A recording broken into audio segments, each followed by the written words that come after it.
Welcome to Lunch with the Lord. I'm Pastor Mark, and we are in Mark chapter 2. We're going to be starting verse 6 this lesson. But before we begin, Jeremiah 15:16, thy words were found, and I did eat them, and thy word was unto me the joy and the rejoicing of my heart.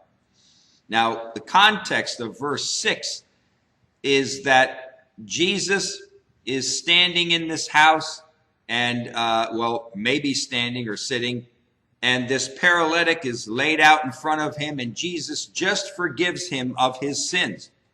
And now we come into verse 6, and it says here in verse 6, but there were certain of the scribes sitting there and reasoning in their hearts. Now, this phrase, reasoning in their hearts, the Greek word is dialogizomai. And this Greek word means to bring different reasons and thoughts together. It means to deliberate something in the mind. In the mind. Now, the same Greek word is seen in verse 8, which we'll get to in a couple of minutes. It's seen there twice in verse 8. Now, the Bible does not say that these scribes discussed their thoughts among each other, but that it was all done in their hearts. It was all done in their hearts. Let me read it again. It says, but there were certain of the scribes sitting there, and they were reasoning, not amongst themselves. They weren't talking it over, but they were reasoning in their hearts. So they were thinking about it. Now, these scribes did not come to Peter's house to approve and to worship Jesus as the Messiah. They came to find fault and to nitpick at whatever Jesus did. Jesus was becoming very popular, and their jealousy of Jesus' popularity was beginning to run over. Now, these scribes were thinking in their hearts that only God had the right to forgive sins, and that any man professing this right to forgive sins was worthy of being stoned and of a shameful burial. But Jesus perceived their thoughts, and he confronted them directly. Now, this must have been a great surprise to them that Jesus openly spoke what they were secretly thinking. Jesus openly questioned them about what they were thinking in their hearts. Now, how would you like it if the very thoughts that you were thinking were being spoken out in public, right? In Psalm 139, verse 2, God understands our thoughts afar off. Listen, nothing is hidden from God. We can hide our thoughts from people, but we were not created by God to hide anything from him. Let me say that again. We can hide our thoughts from other people, but we can't hide anything from God. We weren't created with the ability to hide anything from God. In 1 Samuel 16 and verse 7, God looks on the heart. In Jeremiah 17:10, the Lord searches the heart. In Psalm 139, verses 23 and 24, search me, O God, and know my heart. Try me and know my thoughts, and see if there be any wicked way in me, and lead me in the way everlasting. Right? So he says here, verse 6, but there were certain of the scribes sitting there and reasoning in their hearts. But Jesus knew what they were thinking. And why does this man thus speak blasphemies? Who can forgive sins but God only? This is what they were thinking in their hearts. Again, they weren't discussing it with each other. Why does this man speak blasphemy? Who can forgive? Only God is the one who can forgive sins, right?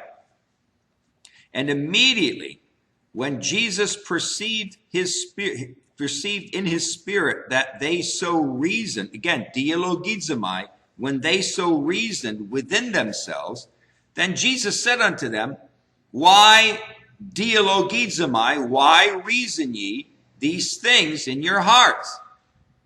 Now, verse 9 here, starting at verse 9, Jesus confronts their thoughts by asking them a question. Now, obviously, forgiving someone's sins is easier because there is no way to verify if the sins were forgiven or not. But to verbally say, get up and walk, this definitely needs verification. So when you say to someone your sins are forgiven, that doesn't mean anything. Okay? That doesn't mean, because you can't, it's not something that can be seen. But when you say to someone, get up and walk, a paralytic or whatever, get up and walk, then that needs verification. That's something you can see. So far, all the scribes saw was a paralytic on a bed and Jesus telling him that his sins were forgiven. But this doesn't prove that Jesus is the Messiah or that the man's sins were actually forgiven. So there needed to be something definite to show that Jesus had the right to forgive sins. Verse 9 says, which is easier to say to the sick of the palsy, your sins are forgiven you, or to say, rise and take up your bed and walk? So he gives them this question here because he's going to show them the authority. He's going to, in a sense, prove to them that he has the authority to forgive sins. This miracle that Jesus is going to do is basically to verify that he has the authority to forgive sins. So now, verse 10 says, but that you may know that the Son of Man hath power on earth to forgive sins. Now, this Greek word for know is oida, and it means fullness of knowledge. It's a knowledge that has no doubts. Jesus didn't want the scribes to simply be acquainted with something, but he wanted them to know the fullness of what he was doing so that they would be without excuse. What is it that Jesus wanted them to have full knowledge of? All right? What is it that he wanted them to have full knowledge of? The fact that he could forgive sins. Now, so this miracle that Jesus is getting ready to perform is going to give them full knowledge, a knowledge that is without excuse, that he has the right to forgive sins. And when he does this miracle, those scribes will have no excuse to deny him that right, all right? So he says, but that you may know without excuse that the Son of Man has power on earth to forgive sins. Now, this Greek word for power is exousia. And it's the same Greek word we saw back in chapter 1 and verse 22. And it means, exousia means authority. Therefore, Jesus was saying that he had authority delegated to him from God to forgive sins. All right? Jesus is saying, I do have the authority, but that you may know beyond the shadow of any doubt that I have been given authority from God to forgive people's sins, and this man's sins also, right? Jesus performs this miracle of healing to prove to the scribes that his authority is from God. Therefore, if only God can forgive sins, then God must be in Jesus, and it must be true that Jesus, therefore, is the Messiah. Again, he's doing this to show the scribes beyond the shadow of any doubt that he has the authority to forgive sins. And if he can forgive sins, then he must be that Messiah. That because God is the only one who can forgive sins. And if only God can forgive sins, and Jesus just forgave him of those sins, then he must be God, and he must be this Messiah that we've been looking for, right? Now that Jesus is seated at the right hand of the Father today, right? He now has the authority over all authorities. In 1 Peter, let's turn to 1 Peter. 1 Peter chapter 3 and verse 22, it says, who is gone into heaven and is on the right hand of God. Angels and what? Angels and authorities and powers being made subject unto him. Right? Angels and authorities and powers being made subject unto him. Now, this Greek word for authorities here in 1 Peter 3:22, exousia, right? And these authorities were made subject unto him. Now, the Greek word for subject is hupotasso, and it's in the passive voice. Hupo means under, and tasso means to arrange. And hupotasso is a military term, and it means to rank under, Now, the passive voice means that they received the action of being made to rank under Jesus' authority. So when he says here, who is gone into heaven, Jesus has gone into heaven, and now he's sitting on the right hand of God. Angels and authorities and powers, these three, angels and authorities and powers, being made subject unto him, or have been made, passive voice. They've received the action of being made subject unto his authority.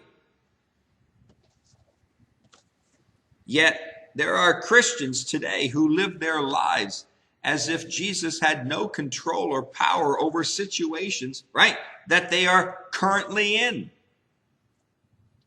Christians are living their lives as if Jesus doesn't have hardly any authority or any power over anything going on in this world around them, right? The sinful flesh that stands between you and a strong relationship with God must be put on the altar and burned so you can come so that you can come through the test and the trial and have a purified faith, strong faith, and a humble faith, as we see in 1 Peter chapter 1, verse 7, that the trial of your faith, being much more precious than of gold, might be found unto the praise, honor, and glory unto God.